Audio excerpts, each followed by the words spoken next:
Eh bien, bonsoir à tous les amis, supporters, supportrices parisiens, parisiennes, supporters, supportrices lorientais, lorientaises, supporters, supportrices d'autres clubs, amoureux du football, bienvenue à vous. Les amis, franchement, je fais le débrief de ce match, mais moi je suis dépité. J'ai un dégoût, vous pouvez pas savoir à quel point j'ai un dégoût. Là, je fais le débrief parce que je suis obligé, puis vous allez me dire eh, pourquoi tu fais pas de débrief et tout. Mais franchement, ils méritent même pas qu'on fasse un débrief. Vous voulez que je vous dise quoi? Sincèrement, dites-moi, qu'est-ce que vous voulez que je vous dise? Parce qu'on va se répéter, Même dans mes avant-matchs, je me répète tout le temps. Voilà. Tellement qu'on est minable, pitoyable, tellement qu'on est à chier.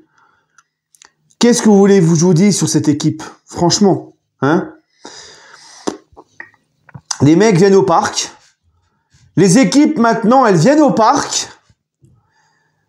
Elles viennent, elles nous marchent dessus, normal. Hein? Et nos joueurs, ça n'a pas l'air de les déranger tant que ça. Hein? Ils vont rentrer, il y aura zéro remise en question, puisque dès le prochain match, ça sera la même merde. Ça sera la même chose. C'est la preuve qu'ils en ont rien à foutre. Ils sont pas encore champions, ils arrivent au parc ce soir face à une équipe qui a déjà quasiment assuré son maintien, qui a quasiment plus rien à jouer.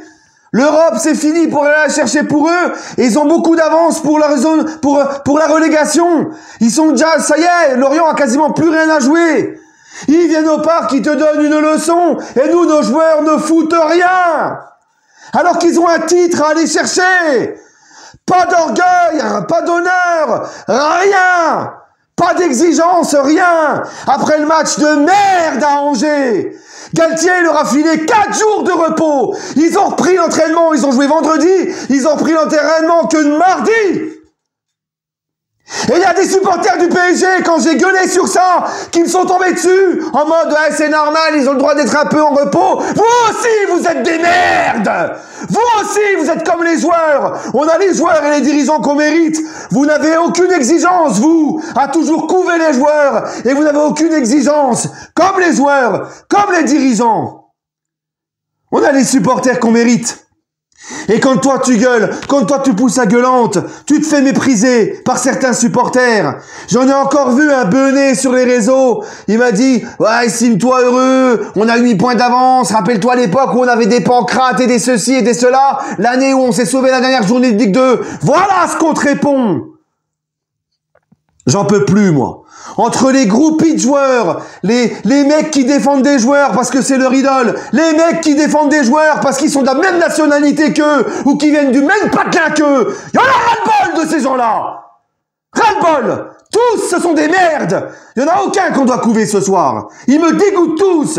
Rien à branler de leur nationalité, rien à branler de ce qu'ils ont fait avant. Et au bout d'un moment, il y en a marre. Hein? Pitoyable, minable. La première mi-temps qu'ils nous ont offert, c'est une insulte envers le football. C'est une insulte envers les supporters, envers tout le monde. Hein? Mais c'est incroyable. Vraiment, c'est incroyable. C'est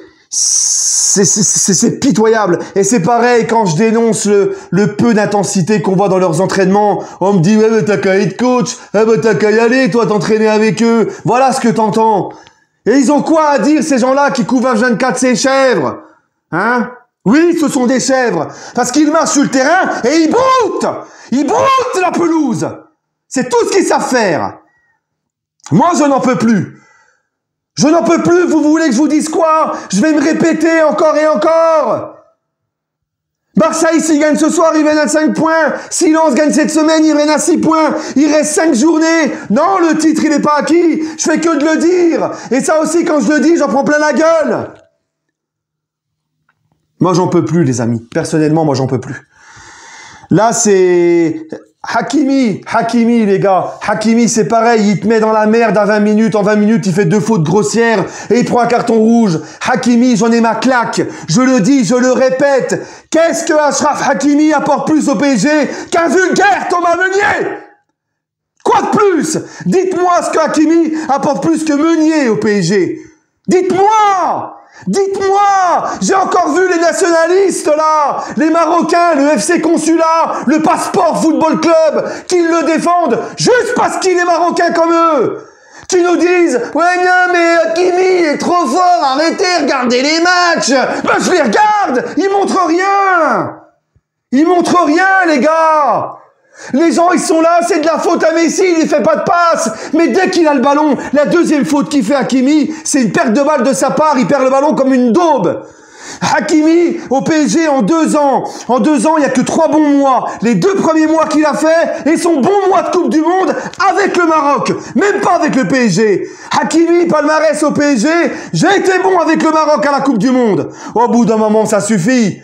Les mecs, ils sont là, c'est pas de sa faute, c'est Messi, il le boycotte. Mais à chaque fois qu'il a la balle, il pue la merde, Hakimi. À chaque fois qu'il a la balle, il n'y a aucune prise de risque, aucune percussion, rien, il perd que ses ballons, il contrôle et passe en retrait. C'est tout ce qu'il sait faire. Je sais même pas s'il a fait 20 centres cette saison. Dès qu'il a la balle, il n'arrive plus à dribbler, à faire la différence, à apporter de la percussion. Alors entre ceux qui le défendent, et pourtant vous savez à quel point je suis attaché au Maroc, vous savez à quel point j'aime le Maroc, hein, mais au bout d'un moment, j'en ai rien à faire, moi, qu'il soit marocain ou pas. Il est nul, c'est tout, faut dire les termes. Hein. Hakimi, entre ceux qui le défendent parce que c'est un Maghribi, c'est un Marocain, et ceux qui le défendent parce que c'est le petit copain à Mbappé, au bout d'un moment, on souffle, nous. On souffle. Hein. Et Verratti, les gars. Verratti, Marco Verratti. Il n'y a pas d'autre mot. Verratti, qu'est-ce qu'il est mauvais. Qu'est-ce qu'il est mauvais, Verratti. Quand j'entends des trucs du genre, c'est le meilleur milieu du monde. C'est un des meilleurs milieux du monde. Il est nul. Il est même pas dans les meilleurs de Ligue 1. Hein, le fait et Abergel, là, je sais pas quoi, là. Ils ont douché nos milieux de terrain. Abergel douche. Il a douché notre milieu. Hein. Eux, ils ont été meilleurs que Verratti. Verratti n'apporte que dalle. Verratti, il est à côté de ses pompes. Et ce mec-là, faut continuer à le dorloter, le couver. C'est bon, les gars. C'est fini le Verratti d'il y a quelques années. Il est nul à chier aussi. Il apporte rien. Hein. Vous avez vu comment il s'est fait boire sous le deuxième but. Bernat sur les 2 premiers buts, comment il se fait boire. Moi, je veux bien, Galtier, il y a des obligations de résultat, on fait pas jouer les jeunes. Ok? Bah, qu'est-ce que Bernat foutait à gauche quand Mendes était disponible? Bernat, c'est une catastrophe aussi. Le petit Zahir Emery, alors déjà il le fait rentrer à droite que c'est pas son poste, mais quand le petit Zahir Emery il joue dans le cœur du jeu, dans l'entrejeu au milieu, je suis désolé, il apporte plus que Fabien Ruiz, Soler, Verratti et Vitinha réunis à chaque fois qu'il rentre au milieu dans l'entrejeu. Mais il ne joue pas alors qu'il est bien meilleur qu'eux, hein, il ne joue pas parce qu'il est trop jeune. Voilà. Il n'y a pas de méritocratie, c'est par rapport à ton âge, par rapport à ce que tu vaux et le salaire que tu touches au PSG. Voilà. Encore une fois, quel message tu envoies? Fabien Ruiz, il est rentré à la mi-temps pour apporter quelque chose. Il a apporté quoi à part de la médiocrité en plus? Moi, je sature, les gars. Je sature de cette équipe. Je sature. Hein? C'est inadmissible. L'attitude en première mi-temps, c'est inadmissible. Ils ont attendu d'être menés à 0 pour se bouger un peu le cul. Après, ils ont attendu d'être menés 2-1 pour qu'en deuxième mi-temps, il y ait un peu plus de mouvement, un peu plus. Mais même avec ça, il n'y a rien dans le jeu. Les Lorientais, facile pour eux de défendre. Hein? Franchement, c'est pitoyable. Vraiment pitoyable. Hein? Et là, Galtier... Ah bah il va leur donner du repos. Ah bah il va leur donner du repos. Voilà comment ça se passe au PSG. Défaite importante, ils vont avoir 2 jours de repos. Bah bien évidemment. Hein, mais moi je te les ferai bosser là. Putain mais ah non mais c'est incroyable. Vraiment moi j'en peux plus les gars. Hein, il y a 0 exigence dans ce club. 0 exigence, 0 remise en question. Que ça soit les dirigeants, les joueurs, les entraîneurs, moi je n'en peux plus. C'est un cirque. Vivement que ça se termine et encore une fois, je ne sais même pas si on va le gagner, ce titre. Moi, je pensais qu'après le match face à Lens, c'est bon. Il restait que des équipes de bas de tableau qui n'avaient soit rien à jouer ou qui avaient encore le maintien à jouer, un petit peu encore de choses à jouer. Mais je me disais, c'est largement à notre portée. Mais non, tu vois bien que Lorient, il te pulvérise au parc. 3e défaite sur nos 4 derniers matchs au parc. Et le prix, encore une fois, je me répète, mais le prix des places au parc, on en parle. Regarde, va voir les prix pour PSG Ajaccio. Rien que pour PSG Ajaccio, va voir les prix. Va voir les prix, c'est honteux. Hein? Moi, franchement, je sais pas quoi dire. Je sais plus quoi dire, je me répète, je gueule là comme un fou, je me répète, mais j'ai que ça à dire. Il y a rien. Il y a absolument rien, les gars. Moi, je sature, je suis triste, j'ai envie de chialer quand je vois ça. Déjà, quand je vois ce que le Parc des Princes est devenu, quand je vois les footix au parc, quand je vois la gueule du parc, et quand je vois en plus la gueule de l'équipe. Tu vois, à l'époque, quand il y avait Zlatan, il y avait Ibra, quand il y avait Ibra, quand il y avait Maxwell, quand il y avait les Mota, quand il y avait cette première équipe sous QSI, où il y avait un effectif cohérent, avec des mecs qui avaient la dalle, l'esprit de la gagne. Certes, il n'y avait plus d'ultra du tout, le cup n'était pas revenu, il y a eu le plan Le Prou, certes, ça sonnait cru au parc, on était triste, mais au moins il y avait une équipe qui avait de la gueule et qui avait une âme. Là, non seulement le parc il se meurt, mais en plus de ça, il n'y a pas d'équipe sur le terrain, il n'y a rien. Il n'y a rien. Hein? Et c'est incroyable.